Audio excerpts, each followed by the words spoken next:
Halo semuanya, sudah lama banget kita nggak bahas, kita nggak beli Bitcoin di Pucuk, dan ini adalah episode ke-44. Sebenarnya banyak sekali yang udah DM gue nanya kenapa udah berhenti segala macam. Jawabannya nggak berhenti, cuman susah gue shootnya ya, apalagi khususnya 1 minggu 2 minggu terakhir ini karena banyak sekali event di Jakarta karena Bitcoin Pizza Day dan segala macamnya. Jadi akhirnya ini aja jam berapa nih? Jam 11, jam 9 ya, jam 9 pagi tanggal 30, dan akhirnya gue ada waktu sedikit ya, kita akan shoot sekarang. Kita akan update untuk porto nabung rutin kita yang masih ada di exchange ataupun yang udah kita masukin ke cold wallet, dan kita akan belanja lagi 10 juta seperti biasa. Kalau ditanya berhenti apa enggak, jawabannya nggak akan berhenti ya. Jadi selama gue masih bikin video di YouTube, selama gue masih sempet ya, gue akan buat terus videonya, dan kita akan nabung. Kita akan lihat nanti sampai 2030, 2029 akan seperti apa. Dan juga nggak akan gue take profit dulu ya di cycle kali ini. Misalkan banyak dari kalian yang nanya, nanti kalau misalkan ini udah masuk nanti ke bear market, cycle-nya udah selesai, apakah gue akan take profit? Apakah akan jual dulu? Jawabannya adalah enggak. Jadi nanti kita akan sama-sama lihat supaya series ini bisa mendokumentasikan perjalanan, baik nanti kita lagi untung ya pas marketnya lagi rally, ketika lagi bearish, nanti lagi kena drawdown, teman-teman bisa lihat secara psikologi, secara konsistensi ya, kita akan tetap nabung terus, dan harapannya nanti series ini bisa menjadi sumber pembelajaran bagi banyak orang. Ini adalah konsep nabung investasi jangka panjang ya, bukan trading ya, konteksnya berbeda. Dan sekali lagi bukan bilang trading nggak bagus, which is kan gue juga trading ya sebenarnya, tapi series ini khusus untuk menjelaskan bagaimana ya ketika kita investasi jangka panjang, ketika kita nabung rutin, ketika kita melakukan dollar cost averaging. Di sini banyak dari kalian, gue sebelum kita ini ya, nanti di akhir video seperti biasa gue akan beli lagi Bitcoin hari ini, dan juga kita akan update nanti untuk keseluruhan portfolionya. Tapi sebelum masuk ke sana, gue ingin bahas sedikit mengenai conviction. Jadi banyak dari kalian yang mungkin masuk ke kripto tapi sebelumnya belum pernah investasi. Tapi ada juga sebagian dari kalian yang masuk ke kripto ini bukan sebagai investasi pertama. Jadi sebelumnya mungkin udah pernah investasi di reksadana atau udah pernah di saham dan di aset kelas lainnya. Di sini tuh ada perbedaan sedikit dari perspektif dan mindset. Jujur kalau misalkan ada orang yang datang ke gua, entah itu di event, entah itu di cafe, entah itu misalkan kalian DM gua atau misalkan lagi live atau lagi Zoom, untuk ngajarin dan memberi pengertian kepada orang yang sebelumnya udah di TradeFi, itu akan jauh lebih gampang. Kenapa bisa lebih gampang? Gua akan jelasin di sini. Ketika kalian pernah investasi di capital market, misalkan di saham ya, saham Indonesia atau saham US, ketika kalian mau membeli ya sebuah saham, itu kan beli sebuah perusahaan. Jadi sebelum kalian taruh uang kalian, yang akan kalian lakukan adalah menganalisa perusahaan tersebut, baik secara kualitatif, secara kuantitatif, secara angka, bagaimana revenue-nya, bagaimana secara valuation-nya, apakah ini overvalue, apakah ini undervalue, apakah masih murah. Setelah kalian menemukan intrinsic value yang telah kalian hitung dan kalian valuasikan, oke, harganya segini, kalian akan menemukan yang namanya margin of safety. Apa itu margin of safety? Simpel gini, kalau misalkan ya di dalam lift tersebut, satu lift gitu, itu maksimumnya itu adalah 15 orang, atau pakai kilogram deh, misalkan maksimum 1000 kilo ya, atau 1 ton. Tapi ketika kalian mau masuk ya ke lift tersebut, liftnya itu udah padat sekali, udah rame sekali, udah ada misalkan 20 orang yang kira-kira itu udah 1200 kilo gitu, udah melebihi dari batas maksimum. Apakah kalian akan naik? Jawabannya kan enggak, karena berbahaya ya, liftnya bisa jatuh. Tapi kalau misalkan liftnya isinya baru 2 orang, baru 3 orang, baru 5 orang, baru terisi 300 kilo, baru terisi 400 kilo, kalian naik gitu, misalkan bawa barang yang banyak deh ya, bawa koper segala macam, bahaya nggak? Nggak bahaya. Margin of safety, konsepnya seperti itu. Gimana kalau misalkan di saham? Oke, ini intrinsic value ya, kita udah valuasikan harganya misalkan di 1000. Harga sekarang berapa? 300. 400. Ada margin of safety yang menarik, kita bisa masuk. Tapi gimana kalau harganya itu misalkan udah 900 atau udah lebih, misalkan udah 1100? Apakah masih menarik untuk masuk? Sometimes untuk trading ya, bisa gue bilang kadang masih menarik. Kenapa? Karena ketika lagi rally, ya breakout, ya kita kan by technical analysis mungkin masih menarik. Tapi kalau kita untuk invest jangka panjang, yang gue pribadi selalu lihat adalah intrinsic value dan juga margin of safety. Nah, kalau misalkan teman-teman sebelumnya udah pernah dari TradeFi, udah pernah belajar saham, udah mengerti soal konsep ini, kalian itu ketika kondisi market seperti sekarang ya, kalian punya konsep untuk misalkan dollar cost averaging atau kalian lump sum, kalian mau beli Bitcoin, biasanya kalian udah lebih paham dan mengerti. Oh ya udah, berarti waktu itu pas misalkan di 25.000, pas di 30.000, gue berani hajar banyak, ya gue beli banyak, ya pokoknya setiap ada duit gue masuk ya. Sekarang pas udah di atas di 100.000 ya, porto gue yang untuk jangka panjang 2030, misalkan gue masih bisa cicil sedikit-sedikit, tapi untuk yang gue mau exit misalkan di cycle kali ini, gue udah mulai stop beli ya, atau cenderung taking profit, dan ketika ada koreksi dalam baru nanti gue masuk lagi. Konsepnya dapat dari mana? Ya dari yang tadi, margin of safety. Karena kalau kita ngomongin ya, ketika Bitcoin harganya di 30.000, di 20.000 sama di harganya 100.000, apa yang membedakan menurut kalian? Yang membedakan adalah ketika di 20.000, di 30.000 ya, ketika kita masuk ya, misalkan kita masuk 100 juta, kita masuk misalkan di 30.000 deh, 100 juta, dia turun ke 20.000. Ya itu aja udah drawdown berapa? 30%. Tapi kalau kita masuk masuk nih, misalkan misalkan Bitcoin nanti udah di 120.000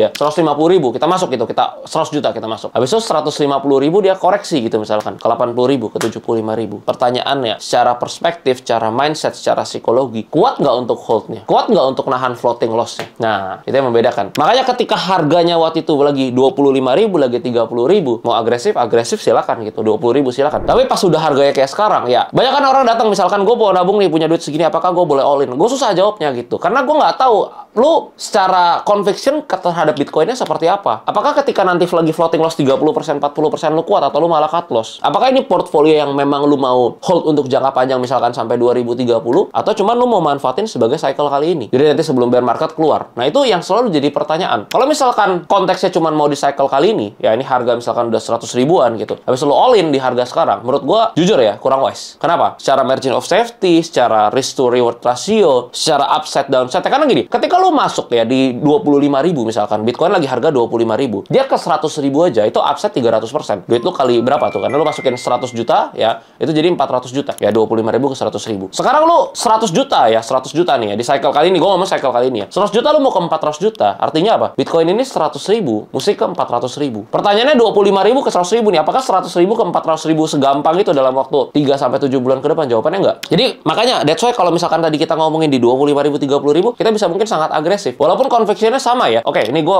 suka nih, gue ngerti Bitcoin, gue paham Bitcoin, gue tahu gue punya reason kenapa gue beli Bitcoin, tapi di harga berbeda ya, secara psikologi dan kita decide gimana kita masuk, ya itu juga akan sangat amat berbeda. That's why ya gue selalu bilang ke kalian, tergantung kalian lihatnya itu seperti apa. Kalau misalnya cuma mau cycle kali ini, kalian berharap mau kali 3, kali 4 dan kalian all in di harga 100.000, menurut gue sangat tidak wise. Tapi kalau kalian baru masuk ke market, kalian mau cicil misalkan dollar cost averaging, ya misalkan sisihkan 10-15% dari salary kalian atau keuntungan dari usaha kalian, untuk kalian memang mau hold investasi jangka panjang, nggak ada kata terlambat untuk memulai gitu. Karena kalau kita compare ya nanti ke harga 5-10 tahun ke depan, ya harga 100.000 itu sangat murah. Karena kita tahu kan end game-nya kemana. Ya sejelek-jeleknya lah Bitcoin $1 juta gitu ya di masa depan. Masih ada upside ya 10 kali gitu. Dan 10 kali itu sangat besar di financial market. Jangan meremehkan, bang 1 juta cuma jadi 10 juta. Jangan meremehkan seperti itu. Ketika kita lakukan compound, ketika kita punya cash flow, kita timpa ke sini terus ya, kita bisa dapat CAGR misalkan 30% per tahun, itu udah more than enough. Tapi sekali lagi ya, untuk kalian tanyakan dulu ke diri sendiri. Apa plan-nya? Gimana conviction-nya? Apa reason-nya? Apakah gua kuat lihat drawdown-nya, floating loss-nya? Apakah wise gue masuk sekarang dengan cara all in? Apakah lebih baik dollar cost averaging? Tanya dulu ke diri kalian sendiri. Jadi jangan